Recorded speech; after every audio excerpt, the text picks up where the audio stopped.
अशोक अपनी माँ और बहन से बिल्कुल अलग था। अशोक की माँ कांता और बहन चारू दोनों ही बहुत ज्यादा घमंडी थीं।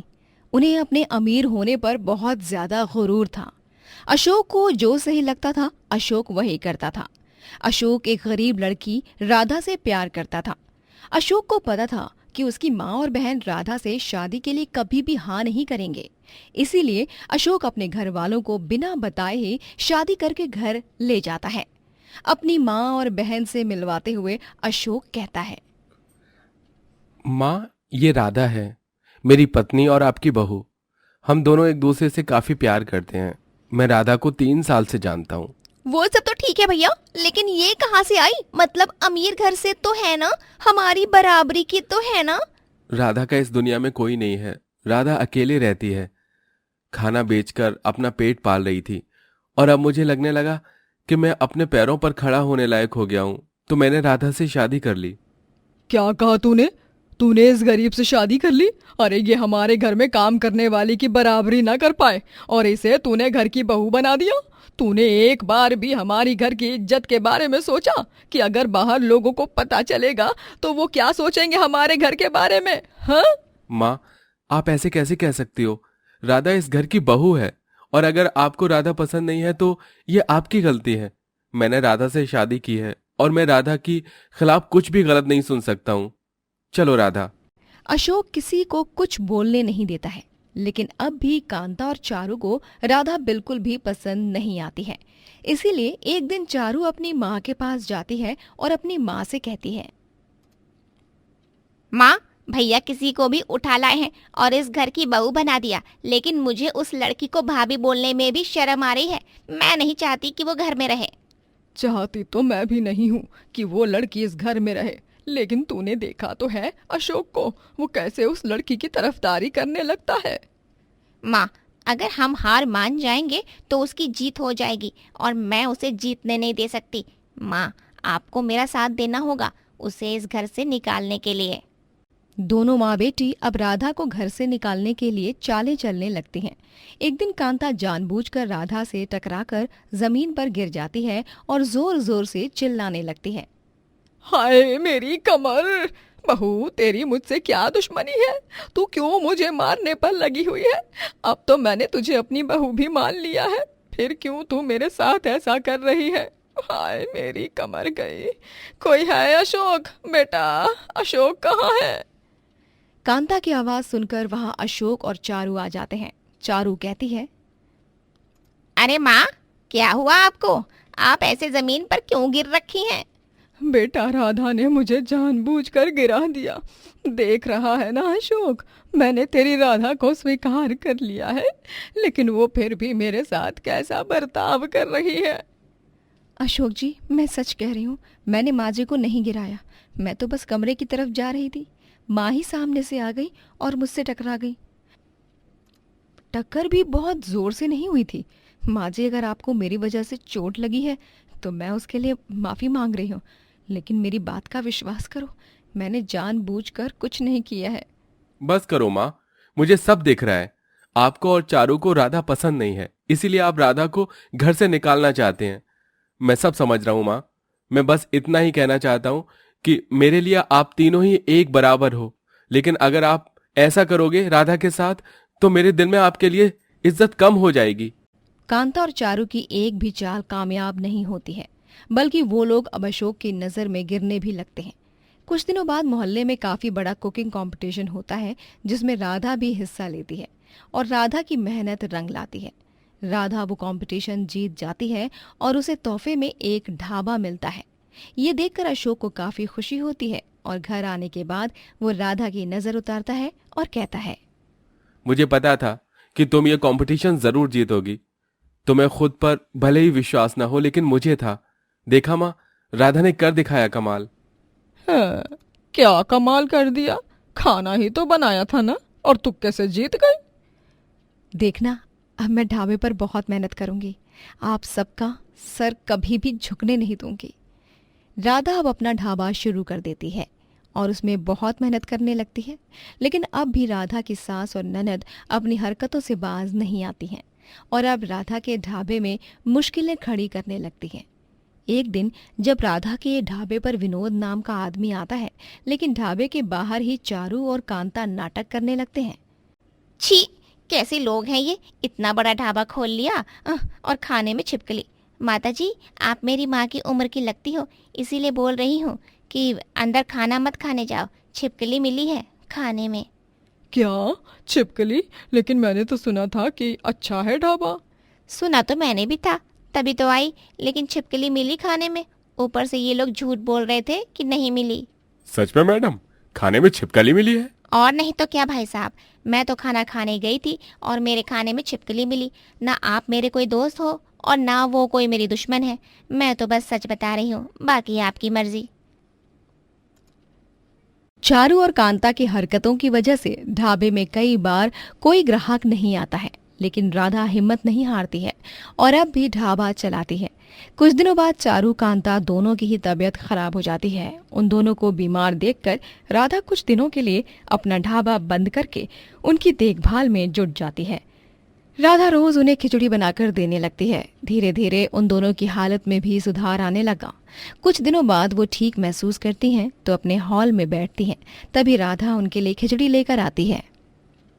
माँ जी, चारू, ये लो खिचड़ी खा लो। आप दोनों अभी पूरी तरह से ठीक नहीं हुई हो, है ना? और अब आप बिल्कुल भी बाहर का खाना नहीं खाओगी। बाहर का कुछ भी खाने की वजह से ही ना आपकी तबीयत खराब हुई है।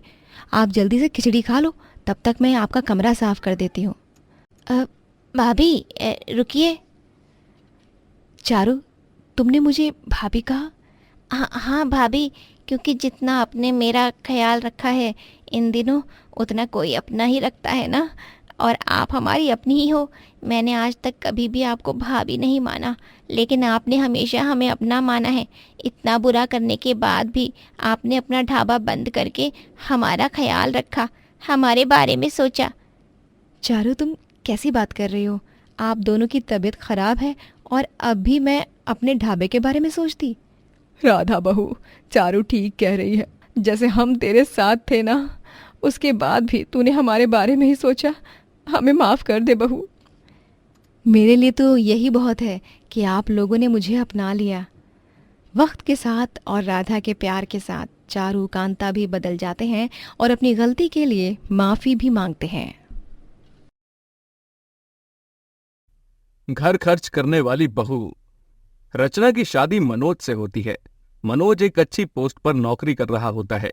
ससुराल में रचना की सास मालती, ससुर नवनाथ और ननद पायल होते हैं। सभी रचना से खूब प्यार करते हैं और उसे अपने मायके की कमी जरा भी महसूस नहीं होने देते हैं। हैप्पी बर्थडे रचना, ये नेकलेस का सेट तुम्हारे लिए बेबी। जन्मदिन मुबारक हो बहू। हैप्पी बर्थडे भाभी। Thank you so much. मैं बहुत लकी हूँ जो मुझे ऐसे ससुराल वाले मिले। I love you all. सब कुछ ठीक चल रहा होता है, लेकिन कुछ दिनों बाद अचानक से मनोज का एक्सीडेंट हो जाता है और वो अपाहिज हो जाता है।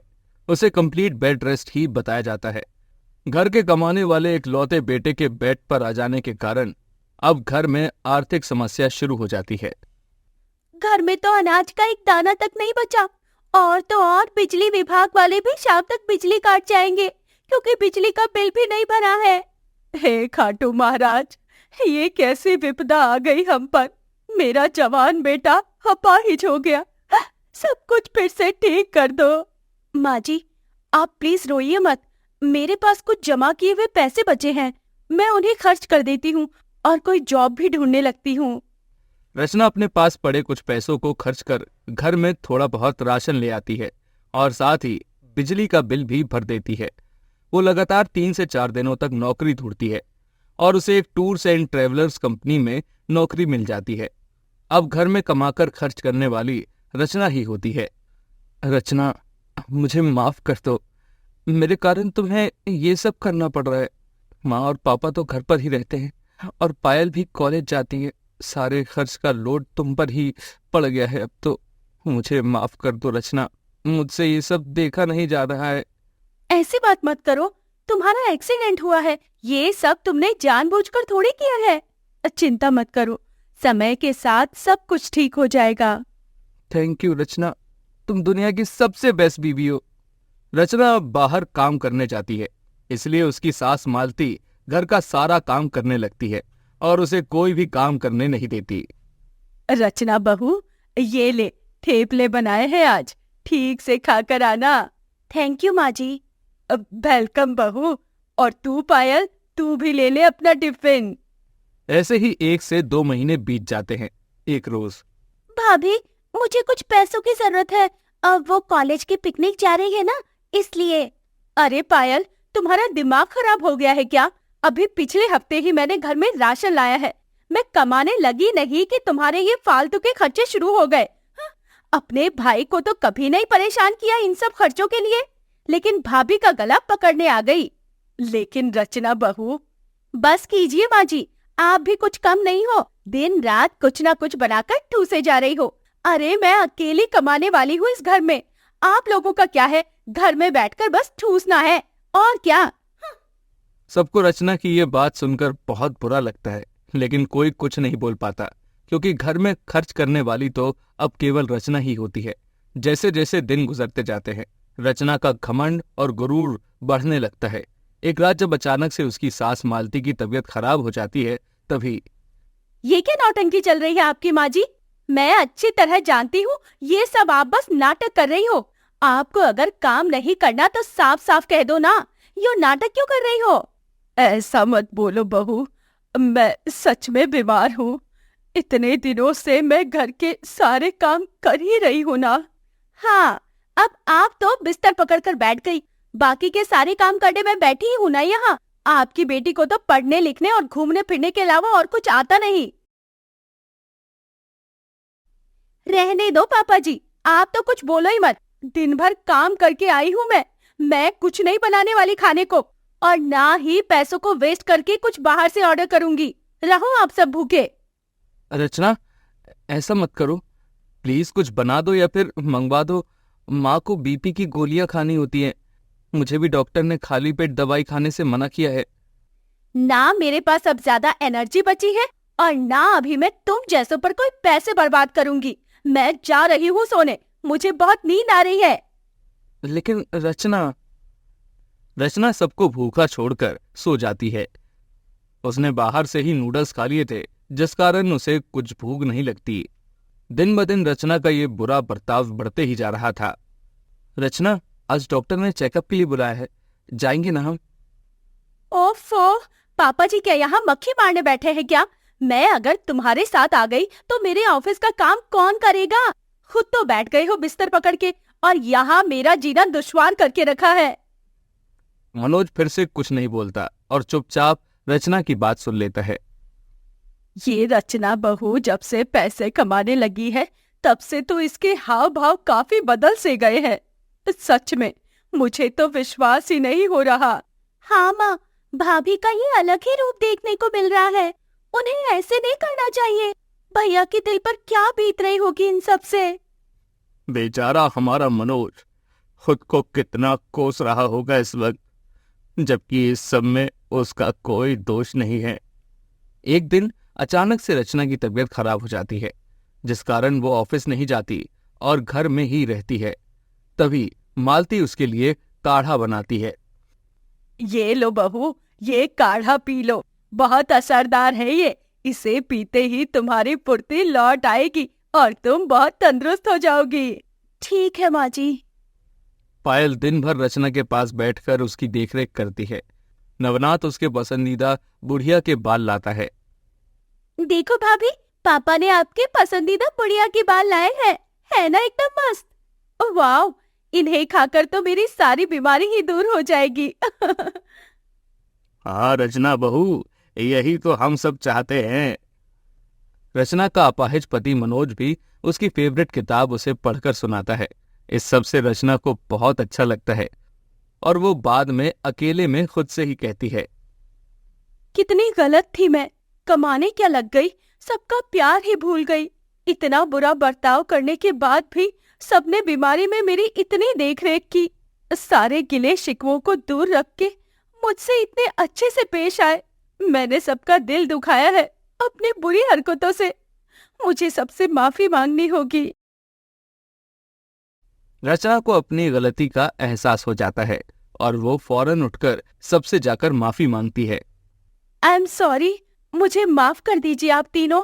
मैंने ना चाहते हुए भी गुस्से में और पता नहीं किस स्टेट ऑफ माइंड से आप तीनों को क्या कुछ नहीं सुनाया, लेकिन मेरे बीमार पड़ने पर आप तीनों ने सारे मन मुटाव को साइड में रखकर मेरी कितनी देखरेख की। रचना, तुम्हें माफी मांगने की कोई जरूरत नहीं है। तुमने जो कुछ भी किया, जो कुछ भी बोला, वो सब गुस्से में बोला, और बड़े अगर छोटों की गलतियों को माफ करके उन्हें उनकी गलती सुधारने का मौका नहीं देंगे तो और कौन देगा। थैंक यू माँ जी। इस तरह सभी रचना को माफ कर देते हैं। मनोज का इलाज लंबे वक्त तक चलता है और एक दिन ऐसा भी आता है जब वो व्हील चेयर छोड़कर अपने पैरों पर खड़ा हो जाता है और फिर से काम करने लगता है, और साथ ही रचना भी काम करना जारी रखती है और सभी हंसी खुशी से यूं ही जीवन बिताते हैं।